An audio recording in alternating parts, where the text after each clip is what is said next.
they had enough. You look at the shooting numbers, they had enough.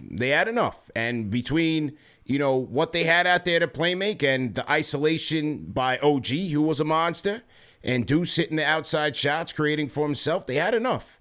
Couldn't get the stops, man. They had enough indeed, and tonight it just came down to defense.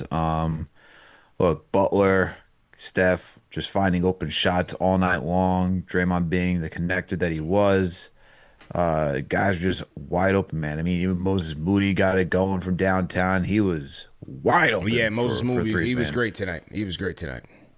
So look, this Knicks team, man, we already know what their weaknesses are. We've talked about it on weeklies in the past. It's being able to protect the paint and being able to protect, the perimeter. And this Knicks team is just incapable of doing that.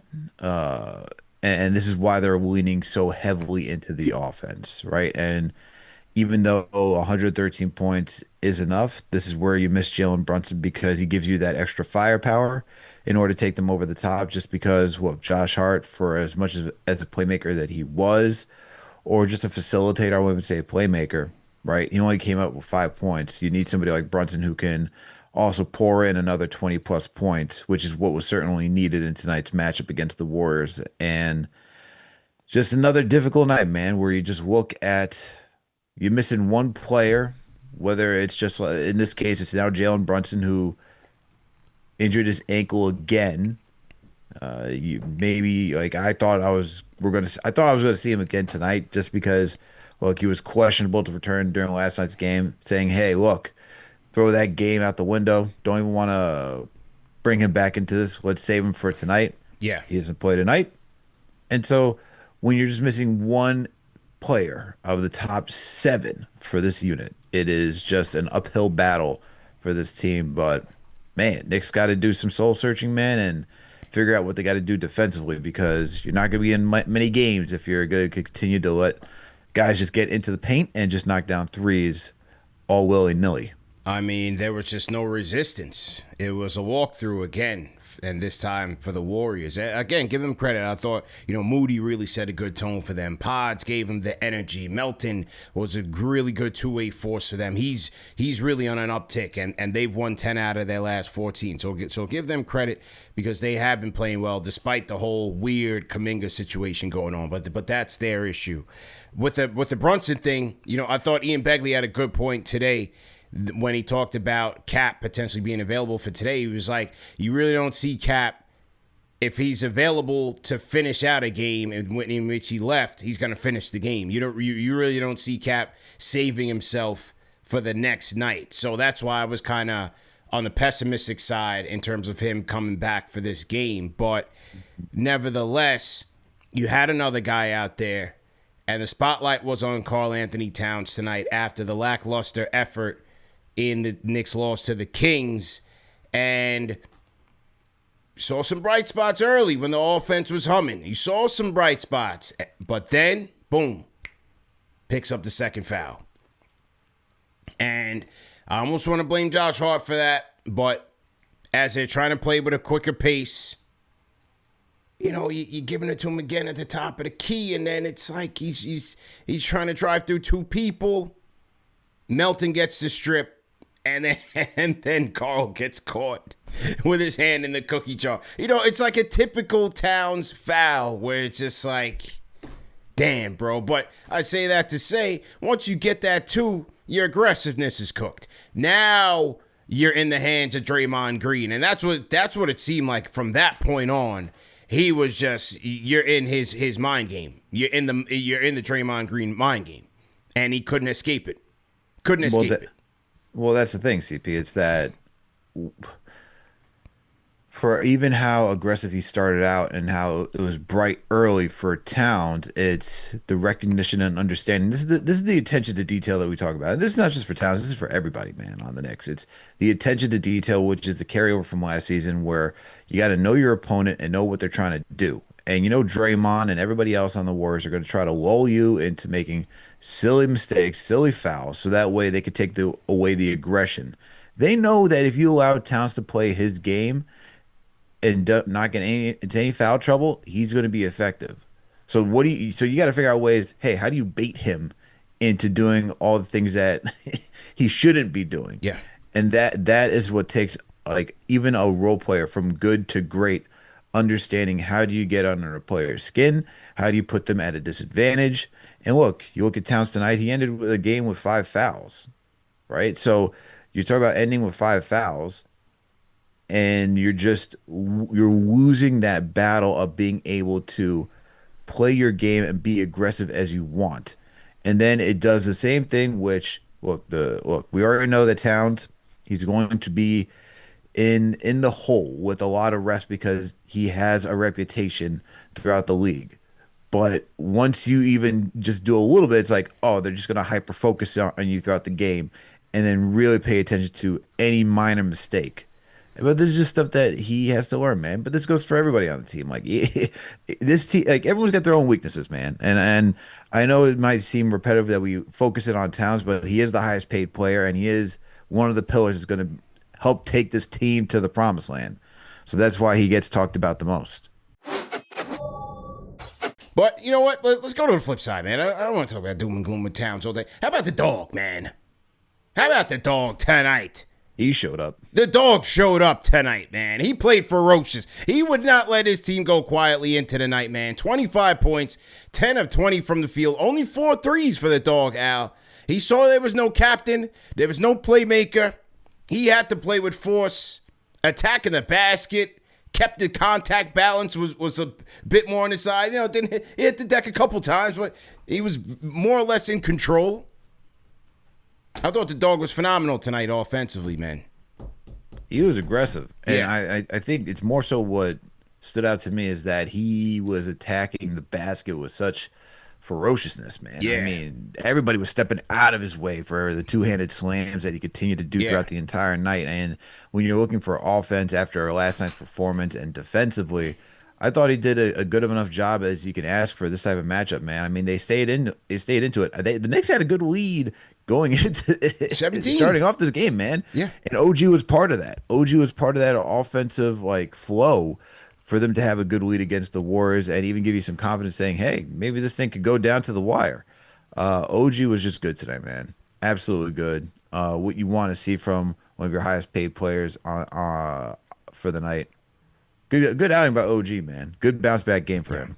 One thing about him, you know, limitations with the ball handling and all that be damned. I like how his mindset switches. Like we saw that from him before. Remember, his scoring went up when Cap went out last year, when he went out with the ankle injury in March.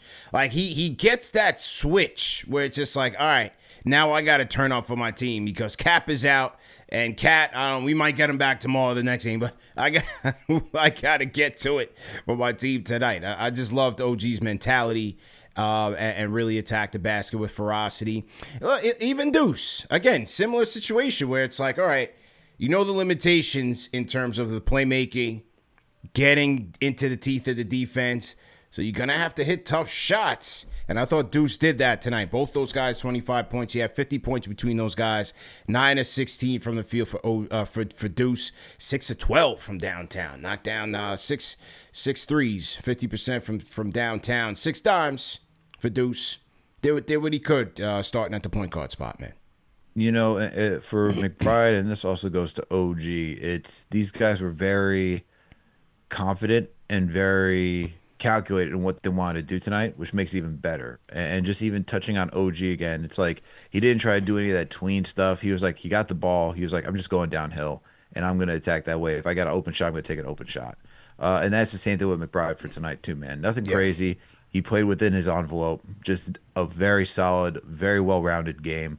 And he gave you everything that you needed. And look, he had a tough assignment tonight too, because he was going to be part of that, trying to guard Steph Curry tonight and trying to contain him on the perimeter. And look, even though Steph had 27 points tonight, to limit him to 17 shot attempts, right, and really put the focus on Moody and Butler, I thought you couldn't ask any more from McBride. And when he had those opportunities to go against Steph tonight, so he drops 25, contains Steph to under 30, has him shooting 10 and 17 from the field. I think that's a really good night for McBride, man. Yeah. I thought Deuce got it gritty tonight as well, man. Running the point. So those two guys are certainly probably the lone bright spots. Hart started shout out to Gates well. I thought he started well, and McCall had his moments. He went 9 of 10. What McCall do? 9 of 11 from the field. 9 of 11 from the field. 21 points, 3 assists. So he had more than enough offense. It was just on the defensive side where things continue to break down for them. The return of Landry Shamet tonight. Shamet comes back 16 minutes, 6 points, 2 of 7 from the field, knocked down 2 threes, a steal. What you think about the return of Shamet tonight, man?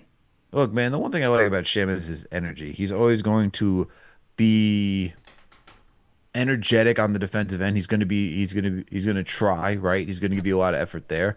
And just a willing shooter, man. But look, I think the one thing for him is that I'm actually happy that he's back for defensive purposes, just because I do like his energy on the defensive side. We need somebody who, like Mikal Bridges, is willing to jump passing lanes and could do some just, cause turnovers, cause chaos that way. Yeah. And I like the aggression for offense. He took 7 shots from the field, all of them being 3-pointers. When he got a little bit of airspace, a little bit of separation, he was willing to put up shots, which is good. We need that from him too, because that's something that we've missed coming off the bench. But I'm really happy because of his energy that he brings defensively, because I think that's something that the Knicks need, man. They need just a jolt of energy in the wing category for defensive purposes, and he does give you that. Yeah, for sure.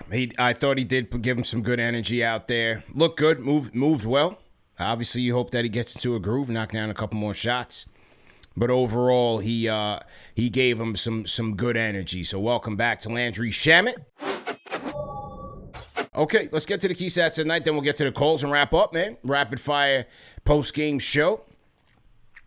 All right, let's get to it, man. Golden State Al shot 54% from the field, as we talked about the Knicks' porous defense. Knicks shot 46, 44% from downtown for Golden State, 3-pointers out for the Warriors tonight, 20-45. Knicks shoot 37% from the 3-point line. Knicks 15-19 from the charity stripe, 79% to 77 for the Warriors. Knicks did win the rebounding battle, 42-38. They won the assist battle, 28-26. And total turnovers, pretty even for both teams. 12 Warrior turnovers led to 18 Knick points, 13 Knick turnovers led to 19 Warrior points. Look at the fast break battle. As you said, man, 22-10. The Knicks won that one, but they would lose the points in the paint battle by just 4, 48-44. And then largest lead of the night, 17 for both teams. Warriors led this game 59% of the time. Knicks led this game 35% of the time. Taylor 2 halves. Taylor three quarters, if you will. Taylor 3 quarters. Honestly, the Knicks could have continued to run all over the Warriors if they really wanted to. The Warriors are one of the worst teams when it comes to guarding out in transition. They're one of the worst teams getting out in transition due to their age. Talked about this with my guy Sam for the Game of the Week preview. So if you check that out, you would have known that the Knicks had an advantage at this point, because with Josh Hart, Bridges, OG, guys who like to cut, get up and down the court, even McBride, this would have been a game for them to really go to town. And look, 22, not bad for the Knicks for a team that doesn't really get out and play with much pace, but need to do a little bit more if you really want to take it to them this matchup. And I felt like they left a little too much on the table, man. I know a 22 is like really good for our Knicks standards, but felt like there's still a little bit more they could have gotten from that tonight. But between there, they also lost the point in the paints battle, man. There no Mitchell Robinson, so very hard to match that type of energy. It felt like if you had him out there, especially adding with the second chance opportunities, even though they won that one, just want to continue to dominate the paint, man. These are areas where you could have had against the Warriors, because even though the Warriors are a good team when it comes to defending the paint, if once you're in the paint, they actually allow a good high conversion rate, man. Yeah. They're top 10 when it comes to frequency of allowing teams, according to Cleaning the Glass, getting into the paint. However, they are in the bottom 10 of the league when it comes to conversion rate. So Knicks should have tried to bully them a little bit more, and they didn't do that down there, man. Certainly did not do that. For me, I'm just looking at all the shooting numbers for Golden State. I mean, obviously, it is Golden State, but 54% from the field, 44 from 3, 77% from the charity stripe. But really, just the overall field goal numbers, it's just too easy. Too easy. This is just no resistance from this Knicks defense, and that's all she wrote, man. Good, give credit where credit is due. Warriors did a great job executing and really, really wearing this Knicks team down. But Knicks got more than enough offense out there. Just defensively, they just could not get the proper stops that they needed. You know what's weird, CP? Yeah. Is that Sam told me that this Warriors team actually struggles. Like, they put up a lot of threes, but they're not really a good three-point shooting team. So, and I always joke saying, hey, if you need your team to get back into a three-point shooting groove, just come play the Knicks. Just come play the Knicks. So something's not connecting defensively, but that's what Mike Brown is going to have to work on to get this team forward. And speaking of connecting, Al, hey, man, have you guys connected with the therapist lately? Listen, life gets tough. Life gets real. We all have a lot of responsibilities between work, watching the Knicks game, family, finances, the grind. It's all interwoven and can really contribute to real life stress. So let's be honest, man. Therapy has helped a lot of people, especially people close to me, get back on track, whether it's teammates, friends, family.